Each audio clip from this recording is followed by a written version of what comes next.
Halo football lovers, kita berjumpa di channel Football Legend. Saatnya kita bernostalgia dengan membangkitkan kembali memori tentang para legenda sepak bola. Sebelumnya silakan para football lovers klik tombol like, subscribe, dan aktifkan tombol lonceng agar silaturahmi kita tetap terjaga. Il Divin Ponytail, julukan yang disematkan kepada legenda hidup sepak bola Italia juga dunia, Roberto Baggio. Baggio adalah anak keenam dari 8 bersaudara dari pasangan Fiorentino Baggio dan Matilde.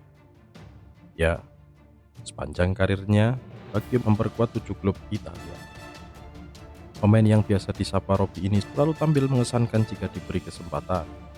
Total 308 gol ia ciptakan dalam 172 penampilan. Sementara di timnas Italia, dari 56 kali penampilan, Baggio sukses melesakkan 27 gol. Hanya di AC Milan saja sinar Baggio meredup lantaran ketidakpastian posisi sebagai striker atau gelandang serang. Kecuali masa suramnya di Milano itu, bisa dibilang perjalanan karir Baggio layaknya aliran sungai Nil yang memberi limpahan berkah pada petani-petani Mesir. Ia tak pernah mengenal masa kadaluarsa dengan bukti senantiasa memperkuat Italia di 3 Piala Dunia. Pers Italia pada awal 1996 sempat menuding Baggio sebagai pemain senior yang congkak dan egois serta tak bisa disandingkan dengan para bintang lain dalam sebuah klub. Ramalan bahwa ia sudah habis saat bermain untuk klub non Il Sette Magnifico atau 7 tim terkuat Italia Bologna ternyata keliru. Bersama Rossoblu yang saat itu dilatih Karl Mazzon, Baggio justru berkibar sebagai spesialis eksekutor bola mati dan pengumpan. Kali ini media beralasan bahwa sukses Baggio saat itu tidak bakalan abadi karena ditopang sikap para pemain Bologna yang seperti mendewakannya. Namun rupanya tidak semua orang setuju.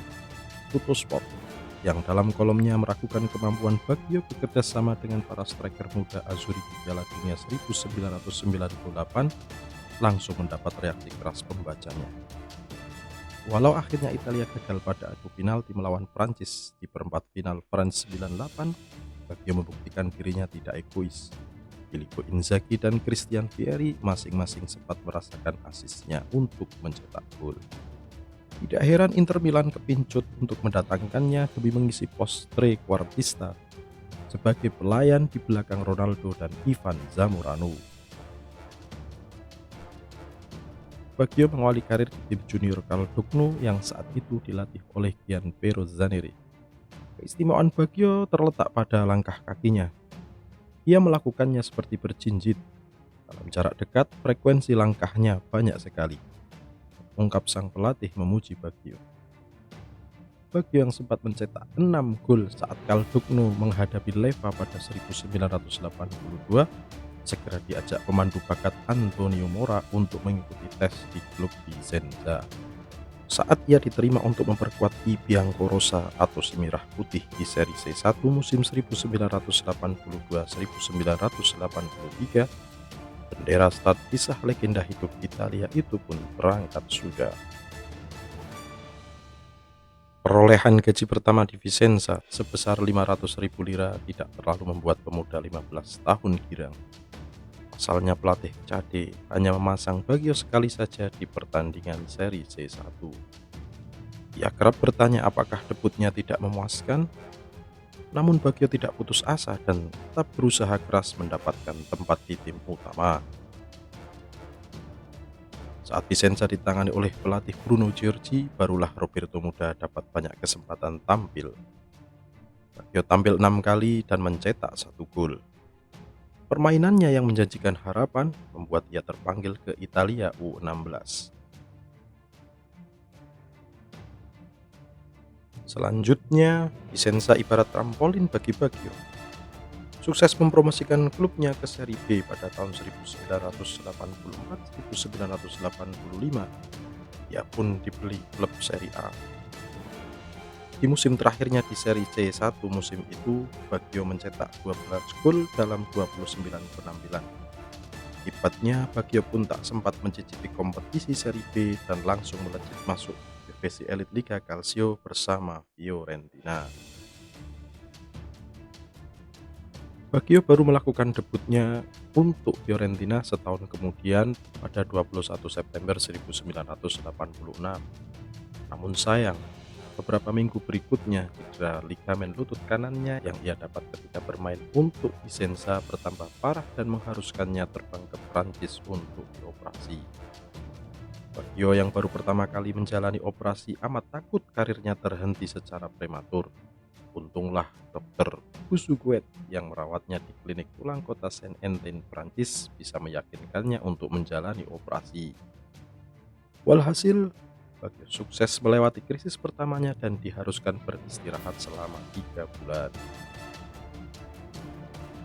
Awal 1987, Baggio kembali ke lapangan dengan penampilan baru. Ia tampil dengan rambut yang berkucir.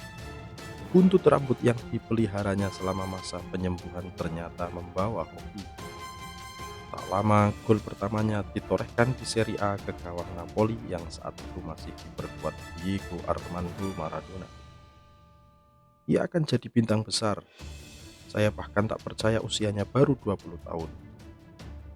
Tutur bintang Napoli itu kepada Guerin Sportivo mengenai sosok Roberto Baggio.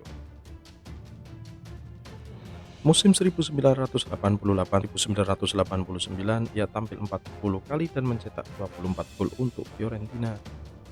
Pada pertengahan musim itu Baggio dipanggil untuk memperkuat Gli Azzurri. Pelatih nasional Azeglio Vicini mempercayai bahwa pemain yang dulu dipanggilnya ke Italia U16 ini memang pantas bermain melawan Belanda di Roma. Satu lagi prestasinya terukir pada akhir musim ini. Ia memutuskan untuk kembali ke Caldogno dan menikahi tambatan hatinya, Andreina. Kemasyhuran, uang, dan cinta telah Baggio dapatkan sepanjang 5 tahun ia bermain di Artemio Franchi, markas Fiorentina. Dan semuanya memuncak saat Baggio berhasil membawa Fiorentina ke final Piala UEFA 1989-1990. Sayang, La Viola harus takluk dari rival mereka di Serie A, Juventus. Pelatih I Bianconeri kala itu, Luigi Manfredi, melihat potensi Baggio dan tidak mau membiarkannya tumbuh bersama Fiorentina. Juventus pun segera memaksa si ungu untuk melepas Baggio dengan transfer yang menjadi rekor dunia saat itu, $17 juta AS. Tidak kurang selama 48 jam kota Firenze dilanda ketegangan pada tanggal 13-14 Mei 1990. Jam malam sempat diberlakukan di seluruh kota lantaran kerusuhan yang dipicu tifosi Fiorentina. Mereka berulah anarkis karena menganggap keluarga Pontello sebagai pemilik La Viola mengingkari janji untuk mempertahankan Baggio. Awal tahun itu, Baggio sebagai Il Pocho Principe atau sang pangeran kecil di Firenze telah berniat untuk mengakhiri karirnya di Fiorentina. Namun para pendukung menduga Presiden Ranieri Pontello sengaja membuat Baggio tak betah agar uang transfer raksasa dari Juventus dapat lancar mengalir. Saat diwawancarai televisi Rai mengenai kejadian itu, Baggio tak bisa menyembunyikan keharuannya. Hati saya milik Fiorentina selama-lamanya. Percayalah, hal ini juga tidak mudah untuk saya. Artemio Franchi adalah rumah abadi saya. Tutur Baggio dengan suara parau dan mata berkaca-kaca. Timbangan ini nyata sekali pada 6 April 1991 ketika Baggio memperkuat Juventus bertandang ke Firenze. Ia menolak untuk mengeksekusi penalti ke gawang Fiorentina. Tindakannya yang turut berkontribusi pada kekalahan 0-1 Bianconeri itu membuat ia ditarik keluar.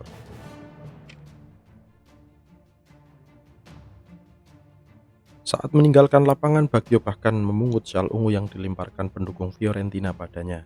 Ia mengalungkannya di leher sambil mencium salah satu ujungnya dan melambaikan tangan ke seluruh penjuru Artemio Franchi.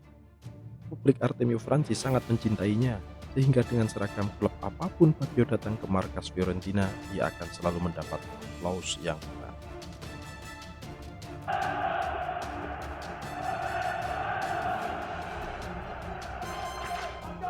Segunung uang yang ditukarkan Juventus untuk Roberto Baggio diuji kelayakannya pada Piala Dunia 1990.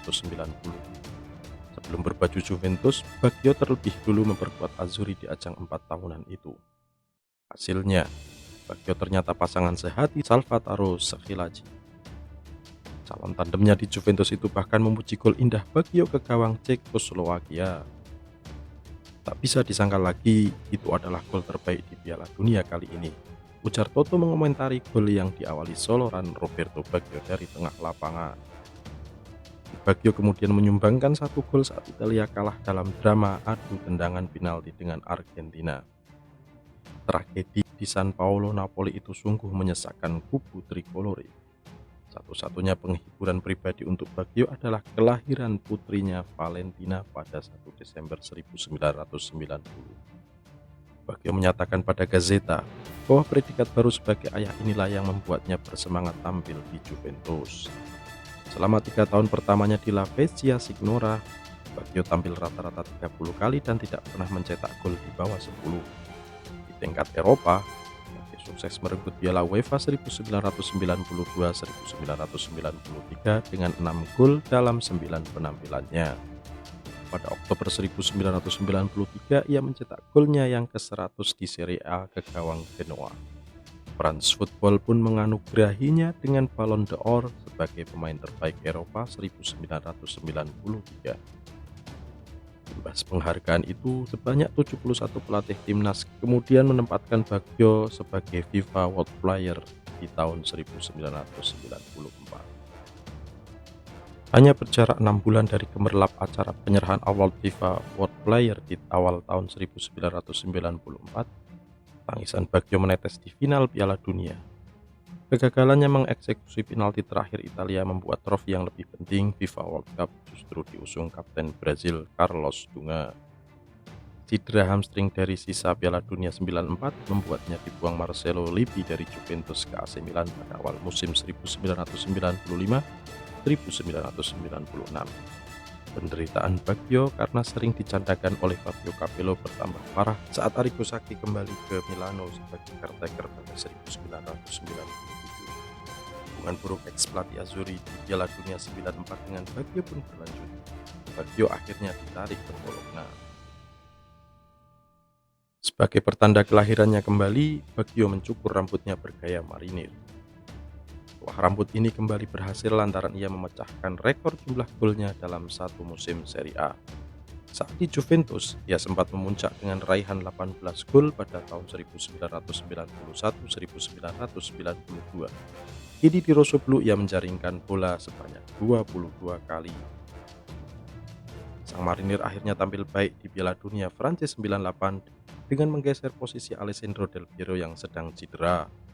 Eksekusi penaltinya ke gawang Chili dan Prancis pun berjalan mulus. Traumanya hilang, Inter pun datang meminang.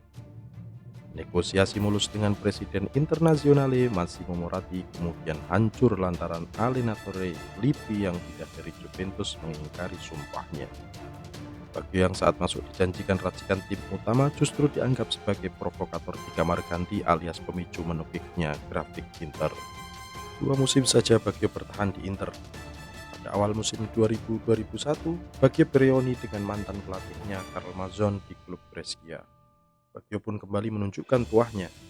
Klub promosi ini sukses merangsek ke posisi 8 Serie A dan berhak tampil di Piala Intertoto.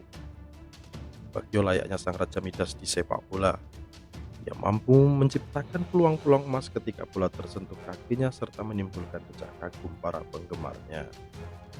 Bahkan pelatih legendaris Sir Alex Ferguson sempat berkata, Baggio adalah sedikit dari pemain bola yang membuatnya menangis karena melihat permainannya. Bravissimo, Robby.